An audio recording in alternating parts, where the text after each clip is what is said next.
non non du ma ñëw. très bien. suba kay dama bu ma demee seen teraanga 13h bi la ñuy samp man ak yéen ñu xool waaw. jërëjëf alors Momo démb Serigne Gueye Fall jiite lii di Grand Théâtre National dafa daal di jël ab communiqué pour rek xamal ni foofu moom léegi dañu fay daal di aaye lii di greffage ak li nga xam ne nag moo di perruque wala xeesal. mu jur coow par rapport ak ñi nekk ci boobu lay administration ñëpp daal di ñaawlu communiqué bi mu daal di jël ci nag sànq moom Serigne Gueye Fall daal di génneewaat beneen communiqué naan la direction générale du Grand Théâtre National souhaite apporter des précisions suite à la publication d'une note de service interne qui a suscité des réactions diverses. Cette note visait entre autres à encourager une appropriation par le personnel des valeurs fondamentales de l'établissement au regard de ses missions. À travers cette démarche, l'administration du Grand Théâtre a voulu suggérer un cadre cohérent, respectueux de sa vision institutionnelle et en accord avec les valeurs d'exemplarité, de rigueur et de fierté culturelle qu'elle souhaite promouvoir. L'intention n'était nullement de restreindre les libertés individuelles ni de manquer de respect à la personne humaine, mais plutôt de valoriser l'image professionnelle, culturelle et identitaire à travers ses agents dans le cadre exclusif de son fonctionnement. La direction générale regrette que cette note sortie de son contexte professionnel ait pu prêter à confusion ou susciter un sentiment d'exclusion. Elle réaffirme que l'inclusivité, la dignité et le respect des personnes restent au cœur de ses priorités. Dans cet esprit, après avoir pris acte des préoccupations soulevées et sur instruction de la tutelle, la direction générale du Grand Théâtre retire la note de service concernée afin de garantir la conformité avec la loi et la protection des droits des femmes. loolu moo nekk communiqué bu bees bu bàyyi ko fële ca Grand Théâtre ci bile communiqué moom Serigne Gueye Fall ma ngi nuy xamal ni ba nuy jël bile communiqué amaan na woon sax du woon pour rek restreindre liberté yi nga xam ni war nañ ko mën a am ci ab administration publique. ndax coow dafa daal di juddoo ci première communiqué ba tey it ci bili communiqué mi ngi nuy xamal ni ginnaaw seen ministre tutelle daal di leen di joxe ay instructions fas yéene daal di retirer communiqué bi nu njëkkoon génnee. waaw xam nga le DG Serigne Gueye Fall d'ailleurs bu nekk di def liggéey bu am solo malheureusement. Il a fallu que lii am pour que peut-être ñu mën a bàyyi xel un peu le travail bi nekk di xew du côté du Grand Théâtre donc man je suis tout à fait d'accord ci principe bi c'est-à-dire su fekkee ne comprendre nañu lan mooy objectif bi je suis tout à fait d'accord sur ça mooy que suñu société dafa war a dem ba àgg ci level boobu te loolu lu ma yàgg a gëm la depuis bu yàgg mooy que war nañu mën a dem ba àgg ci maanaam une société boo xam ne yenn pratiques yi dañ koy bàyyi ginnaaw. loolu defe naa ñun ñëpp war nañ mën a am honnêteté wu nangu ne wax dëgg yàlla yenn pratiques yu lu war a cesser la. je parle par exemple de la dépigmentation. ak. ay perruques ak yooyu. non maa ngi ci dépigmentation pour l'instant. ak danger yi muy indi. ak. yu doy waar yi nga xam ne mi ngi koy def ci santé wu nit ñi.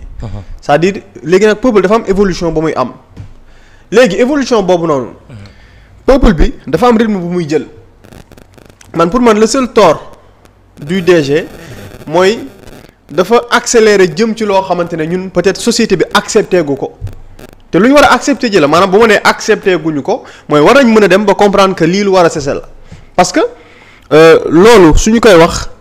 pour man lu débat bu profond la te je pense que bu ñu ci waxtaan nag duñu ci demee xol quoi dañ ci demee xel mooy ñun ay africains lañu yoo xamante ne dafa am lu ñu yàlla bindee. peuple yoo xam ne nii dañu leen di coloniser woon. ci colonisation boobu noonu mu am jeexital yu mu bàyyi. ci nit ñu ñuul ñi te loolu bari na lu ñu mën a gis ak lu ñu mënta gis. ci jikko ak ci. jëmm ci colin ci yeneen ak yeneen ak yeneen. donc aujourd'hui ñu nekk jàkkaarloo ak défi wu africain bi. nit bu ñuul bi maanaam li colonisation dindi woon ci moom mooy gëm gi muy gëm boppam. parce que moo tax débat bi c'est plus profond que fi ñu ko bëgg a tënk mooy débat bi àgg ci nit ki l'homme africain bi nga xam ne peut-être colonisé nañ ko wala dem na ba benn moment am complexe bu dugg parce que nag am na loo xam ne nii faut qu'on le dise quoi c'est une réalité qui est là. dem nañu ba commencer dem ci yenn pratiques yi.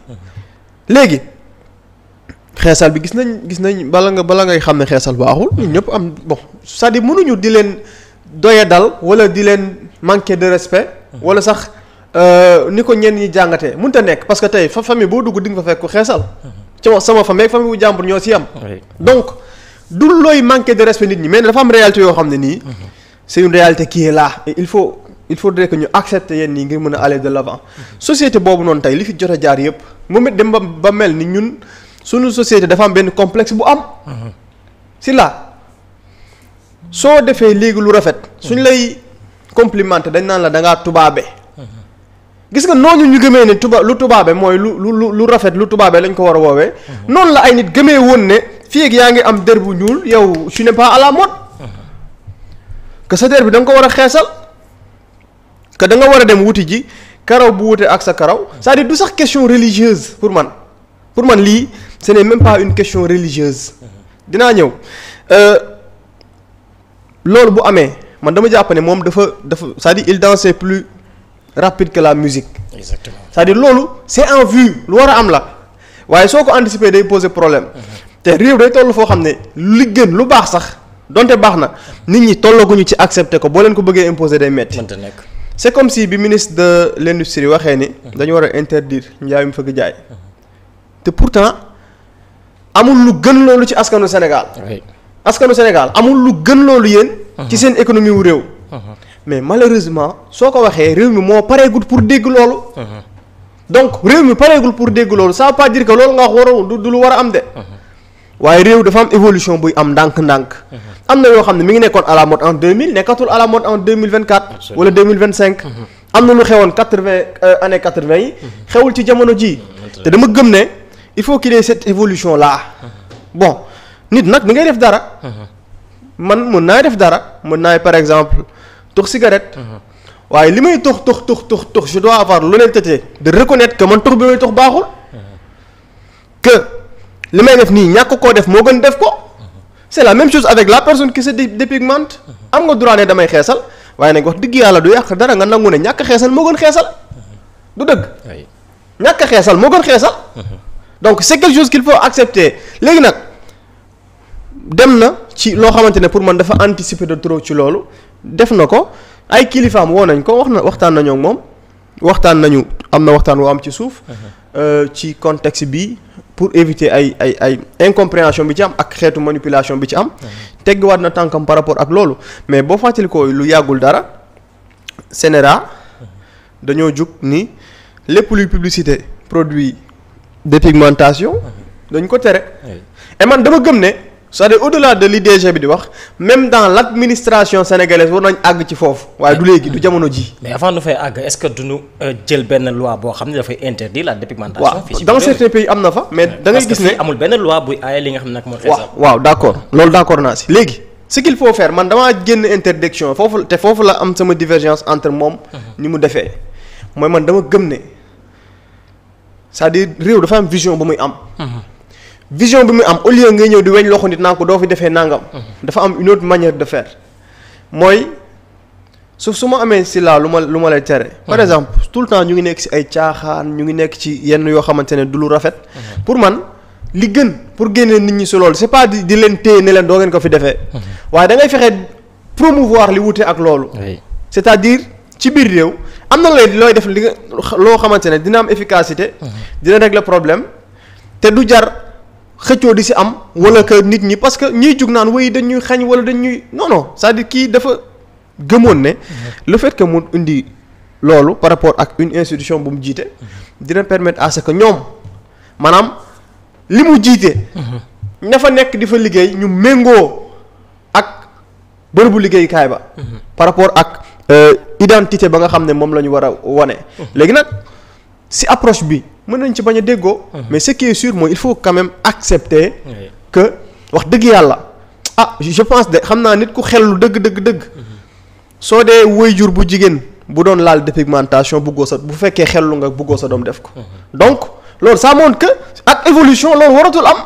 maanaam nañu ma baal xeebuñu kenn ëpp ñu kenn xam-xam waaye nag xelu doomu aadama war naa mën a dem ba weesu changer te dëgg bu naqari la nag xelu doomu aadama war naa dem ba mën a weesu changer sa te et boo xoolee ak évolution bi mbir yi mi ngi dem ba àgg foo xamante ne boo doon xool nit ñi doon defee yooyu am na évolution bu si am mooy nit ñi commencé nañ am conscience par rapport ak yenn danger yu ci daan am ñaata nit man personnellement je connais nit ku génn àdduna ci cancer de la peau donc c'est un problème qui est là léegi nag aspect identitaire boobu li koy faj du tere promotion la mooy tey soo jugee par exemple le ministère des télécommunications en collaboration ak des labels de production de films nga ne leen man dama bëgg à travers vos séries que vous mettez en valeur nit yi nga xam ne nii dañu am teint bu naturel. kon série du amati ci réew mi de gay akay am. série du bëri na du bëri de. waaw yow si laa kii bu ma wax loo fii donc c'est-à-dire non ñu et d'ailleurs am na sax am na si am na bu baax a baax c'est-à-dire am na ñoo xam ne naturellement seen teint dafa clair. am ñoo xam ne mais li ñu war a promouvoir pour man ci côté boobu mooy. teint clair loolu dafay permettre tey ji nga mën a éviter loo nit ñi. li nga xam ne moom moo di dégâts yi dépigmentation di def. et je pense que loolu lu jar a xalaat la maanaam réew mi ni ñu koy yoree du rek toog rek di conseil des ministres wax nañ ci mbay mi wax nañ dafa am yenn yoo xam ne malheureusement yu ñàkk solo lañ ko jàppee. mais c'est tout aussi important. mooy ngay xalaat ci naka laay def ba à travers le cinéma. à travers la musique à travers ay clips vidéo à travers yeneen ak yeneen ñu mun conscientiser par rapport ak yenn phénomènes yoo xam ne mi ngi am. absolument parce que doomu aadama yi nag mais génnal Sénégal nga dem. c'est-à-dire nit ki li ñuy wax à chaque fois loolu indi sax problème bi ñu doon wax fii ci ay nit yuy dem di defaraat seen yaram yi ba ay musiba di leen ci dal. maanaam il faut qu'il y ait cette conscience là nit yi mën a assumer wu ak li nga xam ne moom moo di seen identité de plus en plus da nga koy gis. nit ñi ñu ngi assumer li nga xam ne moom moo di seen identité et je pense que loolu c'est une bonne chose léegi nag man bu ma doonee koo xam ne nii wax dëgg yàlla damay def lenn li. suñu bëggee xam nga am nu ñu waxee ci loolu rek mën na la toucher parce que da ngay jàpp ne dañ lay beddi wala yu demee noonu mais pour moi il faudra avoir cette conscience là. que am na loo xamante ne yàgg naa am mi ngi doon am waaye réew mi war naa mën a dem nit ñi seen conscience war naa mën a dem. ba yu mel noonu gën a wàññeeku bu baax a baax. et on l'espère donc. fi muy jaaree ci promotion lay jaaree. fi muy jaaree mooy ci initier yu mel noonu. tey am ñoo xam man xam naa nit par exemple yoo xamante ne nii dañuy liggéey ci wàllu woowu. ñoo xam ne dañuy conscientiser ay nit moytu leen surtout xale yu ndaw yi. parce que le souci c'est ça.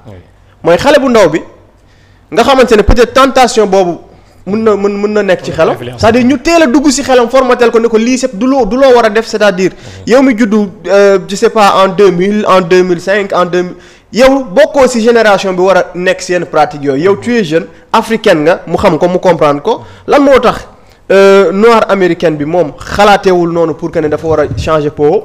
lan moo tax ci dans certains pays am na yenn dëkk yoo xam ne boo fa demee doo fa gis des dépigmentés. parce que tey dafa am une histoire bu leen di lié ak seen couleur peau léegi discours bi nag mën naa naqari dégg mais nag vérité moom vérité la. et que le DG je pense que li mu def erreur bi mu def mooy. dafa anticiper sur une question et loolu bu demoon bay am warul sax yem ci ab direction. lu réew mi yëpp waroon maase di appliquer la. te lu ñuy waxtaanee la. ba ne lii voilà lu ñuy waxtaanee la du nekk lu ñuy xëy rek imposer. lu ñuy waxtaanee la ba gis ne lii kat ñu ngi def ay dégâts. comme ni ñu defoon rek ak la Sénégal. la moo tax tey kii jaay lekk am droit publicité ko kii jaay xeesal mënu ko publicité. amoo droit bi. su jàllee ci télé bi Sénégal dal sa kaw. donc ñu ngi doon wax ci réforme Sénégal ak yeneen ak yeneen. donc yooyu daal gëm naa ne pour man acharnement bi su ëpp nag. xeesalkat yi xam naa ne dal nañ ci kaw waa ji xam nga traité ko de tous les noms et tout pour man jaru ko. li am mooy am na lu mu gis comme idée jàpp na ne li muy incarné. ña fay liggéey dañoo war a nduru ak.